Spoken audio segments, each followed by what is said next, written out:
Bonjour à tous, je vais corriger un TP qui s'intitule Comment déterminer la concentration en diode contenue dans un antiseptique. Et le contexte de ce TP, eh bien, on a Brigitte qui a acheté de la bétadine sur Internet. Alors, qu'est-ce que la bétadine? La bétadine, c'est un produit qui contient du diode, dont la formule est I2. C'est un principe actif, hein, le diode constitue le principe actif de la bétadine et on l'utilise comme antiseptique sur des plaies qui peuvent se surinfecter, ou alors sur des brûlures et sur les mycoses. En gros, le diode, c'est un oxydant qui va agir en tuant les micro-organismes au travers de réactions d'oxydoréduction. Et ce qui nous intéresse, c'est que sur l'étiquette, qu'est-ce qu'on lit? On lit qu'il y a une certaine concentration massique de diode qui est de 33 grammes par litre. Donc ça va nous intéresser. Et Brigitte, mais comme elle a effectué son achat sur Internet, elle n'était pas sûre de son achat ou de son site, et donc elle aimerait vérifier qu'il y a bien dans sa bétadine 33 grammes par litre de diode. Et pour cela, elle va faire un titrage colorimétrique. Alors, qu'est-ce qu'un titrage? Eh bien, un titrage, pour faire un titrage, on va devoir réaliser le montage suivant, donc qui contient un Erlenmeyer avec un réactif à titrer, donc nous, ça sera de la bétadine.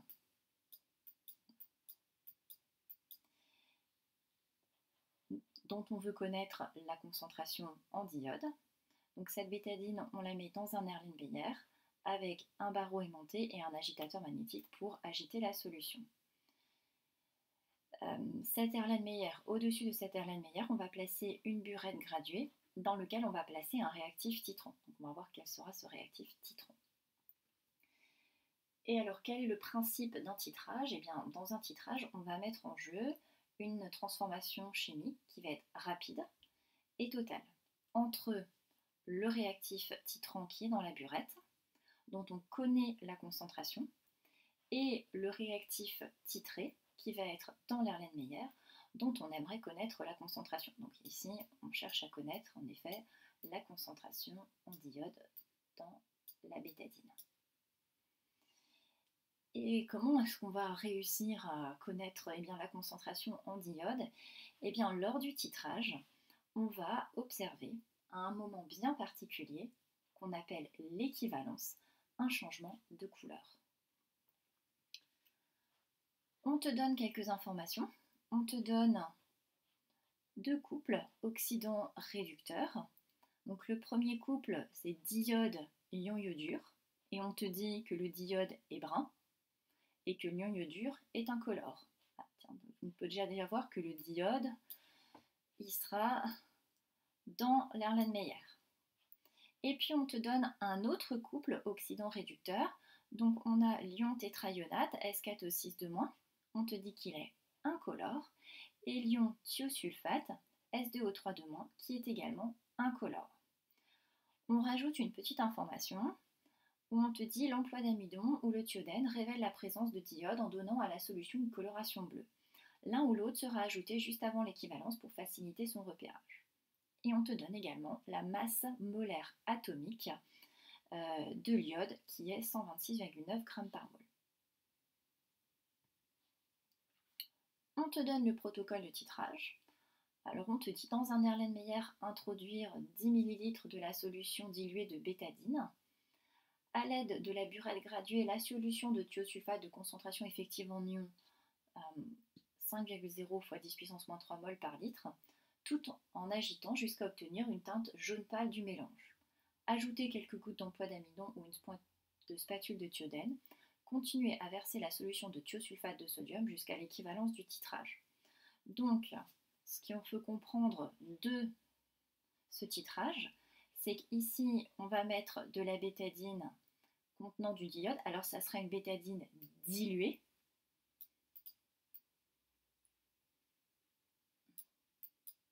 Diluée au dixième, c'est-à-dire qu'on aura divisé la concentration par 10. Et le réactif titrant, eh bien, ça sera le thiosulfate.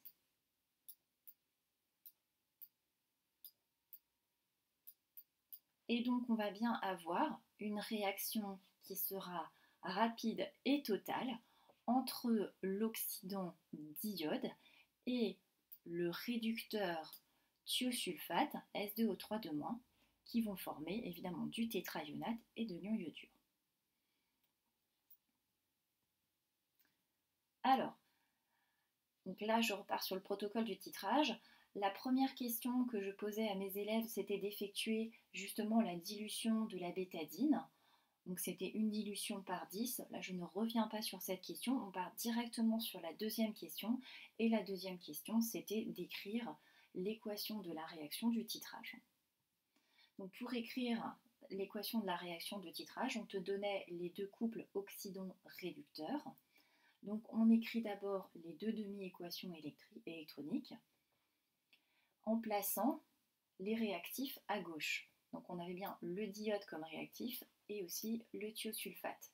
Le diode est impliqué dans un couple oxydant-réducteur avec l'ion iodure et donc j'équilibre tout simplement la demi-équation. J'ai deux ici atomes d'iode, c'est pour ça que je fais deux ions iodure.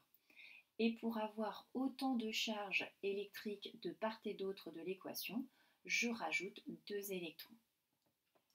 Pour le thiosulfate, donc j'ai le thiosulfate qui va former l'ion tétraionate, S4O6-. Je mets un 2 devant l'ion thiosulfate pour avoir autant, on va dire, de soufre de part et d'autre de l'équation, ce qui fait que j'aurai également autant d'oxygène de part et d'autre de l'équation. Ici j'ai 2 fois S2O3 de moins, c'est-à-dire que j'ai 6 oxygènes. Ici aussi, j'en ai 6. Et là, j'ai 4 charges négatives, 2 fois 2 charges négatives, donc 4 charges négatives. 2 charges négatives, c'est pour ça que je rajoute 2 électrons. Pour obtenir l'équation, j'additionne ici les réactifs. Et ici, j'additionne les produits. J'aurai autant d'électrons de part et d'autre, donc je pourrais enlever les électrons. Et d'ailleurs, c'est pour ça que je les ai additionnés tout de suite sans changer, parce que j'avais autant d'électrons dans la première demi-équation que dans la deuxième. J'ai ainsi l'équation du titrage. Donc le diode réagit avec le thiosulfate pour former de l'ion iodure et du tétraionate. Je vais juste rajouter les couleurs. Donc, le diode, c'est brun. Le thiosulfate, c'est incolore. Donc je vais écrire inc. L'ion iodure, c'est incolore. Et le tétraionate, c'est incolore. Donc je te rappelle que dans le bécher, dans l'Erlenmeyer, on aura du diode, donc on aura un Erlenmeyer qui sera brun, et au fur et à mesure qu'on va rajouter du thiosulfate, on va former quelque chose qui n'a pas de couleur. Donc qu'est-ce qui va se passer? Il va se passer qu'à un certain moment, quand il n'aura plus de diode, eh bien la solution sera incolore. Donc on va bien passer d'une solution qui sera brune à une solution qui sera incolore. Donc la question 3, on te demandait de définir l'équivalence et également de dire le changement de couleur qui va se passer à l'équivalence, le changement de couleur attendu à l'équivalence. Alors, qu'est-ce que l'équivalence? L'équivalence, quand on demande de la définir, c'est peut-être mieux d'utiliser une phrase que d'utiliser tout de suite une relation. Eh bien, l'équivalence, ça va intervenir quand les deux réactifs titrés et titrants, donc ici le diode et le thiosulfate, seront entièrement consommés. Et quand ces deux réactifs vont être entièrement consommés, eh bien la solution, elle sera incolore. Mais avant, elle était un petit peu brune, mais plutôt jaune pâle.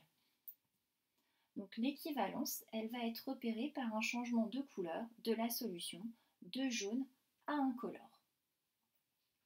Donc je passe sur la question suivante. Alors, la question, il y avait même une question où on te demandait de réaliser le titrage, puis de compléter le tableau d'avancement. Alors moi, pour un volume équivalent de à peu près 25,6 mm. Alors, j'ai ici le tableau d'avancement que l'on va compléter. On va d'abord commencer par l'état initial. Donc l'état initial, c'est quand l'avancement est nul. Quand l'avancement est nul, la quantité de diodes, eh bien, je ne la connais pas. Donc, je laisserai des lettres. La quantité de thiosulfate, eh bien, la quantité de thiosulfate, je la connais. Puisque, bien, tout simplement, qu'est-ce que je sais? À l'équivalence, hein. La quantité de thiosulfate à l'équivalence, qu'est-ce qu'elle vaut? Je connais la concentration de thiosulfate et je sais le volume que j'ai introduit. Donc je peux calculer la quantité de thiosulfate. La quantité de thiosulfate, ça va être la concentration en thiosulfate fois le volume équivalent. La concentration en thiosulfate, tu la connais, on te la donne dans l'énoncé. Donc elle est de 5,0 fois 10 puissance moins 3 mol par litre. Le volume équivalent, il est noté là. Attention, il est noté en millilitres. Donc, il va falloir faire une conversion, passer des millilitres au litre. Donc, c'est pour ça que j'ai fait 25,6 fois 10 puissance moins 3. Parce que 25,6 fois 10 puissance moins 3, ben, ça sera bien des litres. Et quand je fais ce calcul, eh bien, je trouve 1,3 fois 10 puissance moins 4 mol. Alors, j'ai gardé simplement deux chiffres significatifs, étant donné que dans ce calcul, il y a ici deux chiffres significatifs et ici trois chiffres significatifs.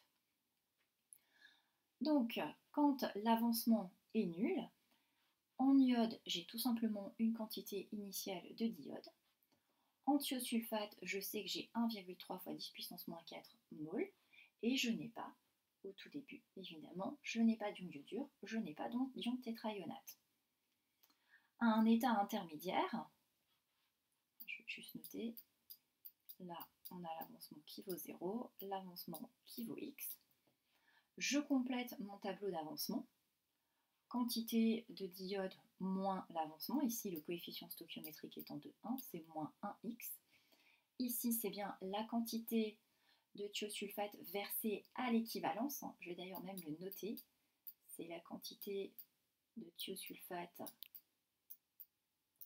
versée à l'équivalence. Donc cette quantité de thiosulfate moins 2x, 2 étant le coefficient stoichiométrique devant le thiosulfate, je forme deux ions iodures, donc 2x, et un ion tétraïonate, donc je forme x. À l'état final,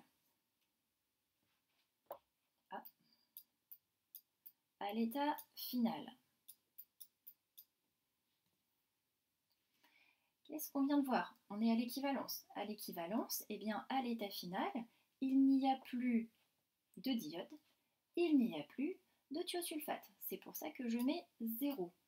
Donc, on a vu dans le chapitre précédent que quand tu avais pour état final 0 parmi les deux réactifs, eh bien, ça veut dire que tu les avais introduits en proportion stoichiométrique.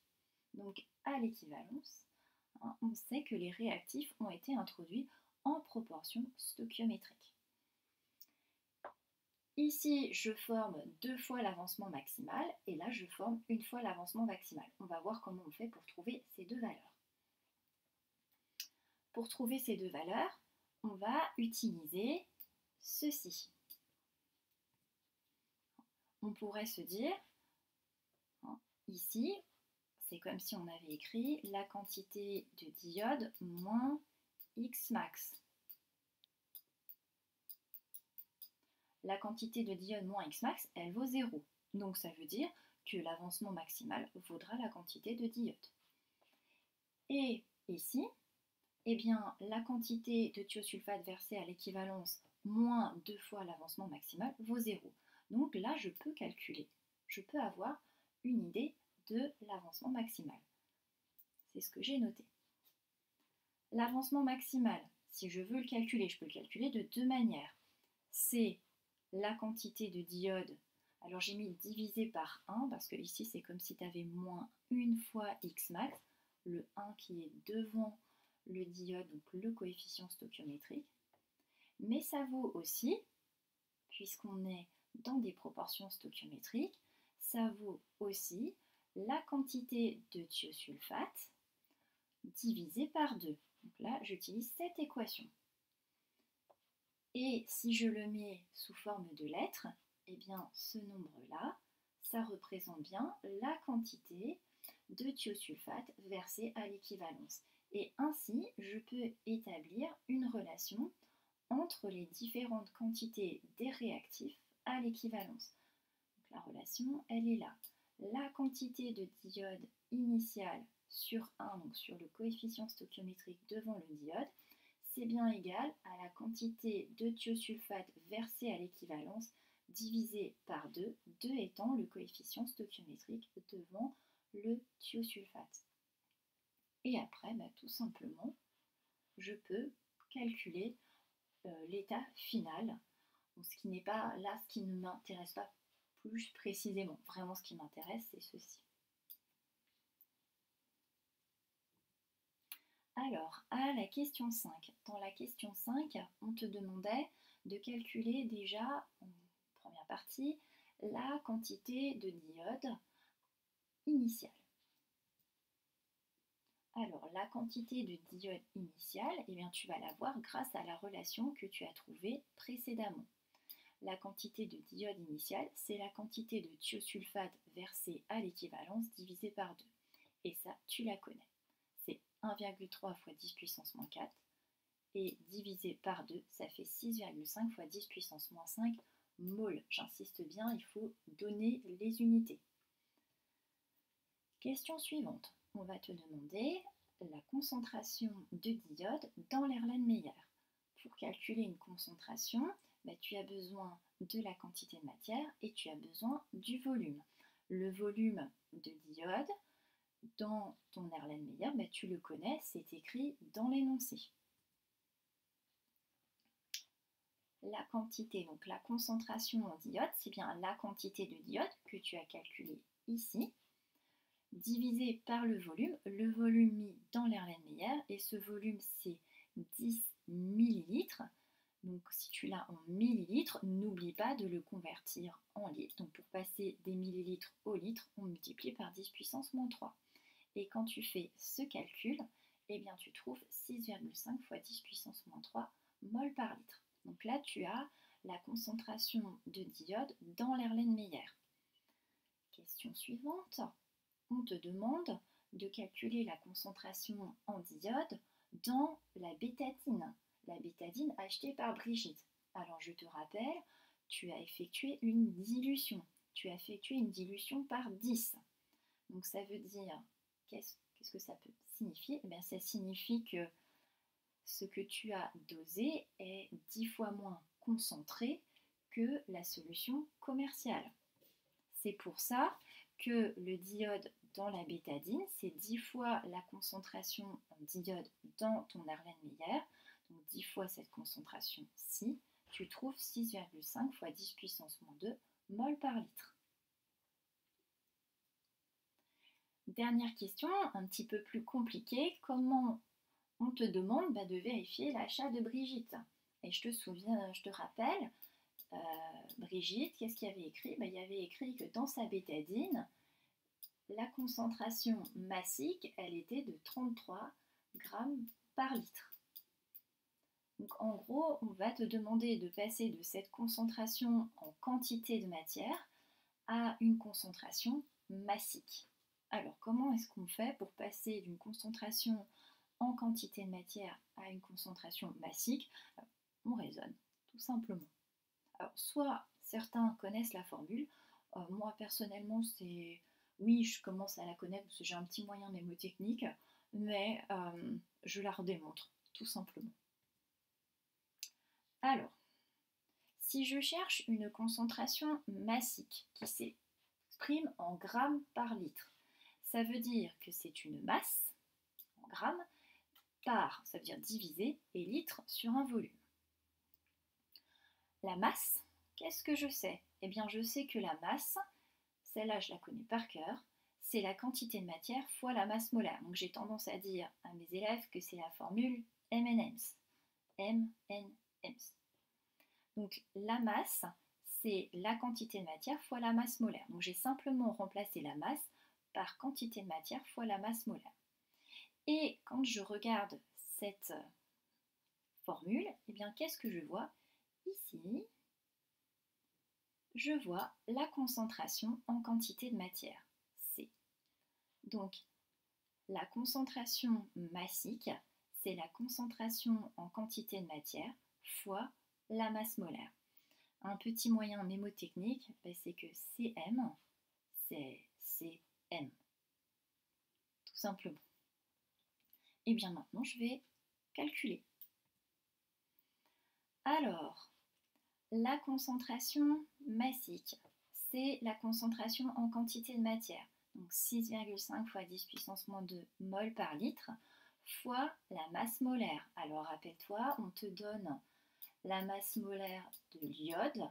La masse molaire de l'iode, c'est 126,9 grammes par mol.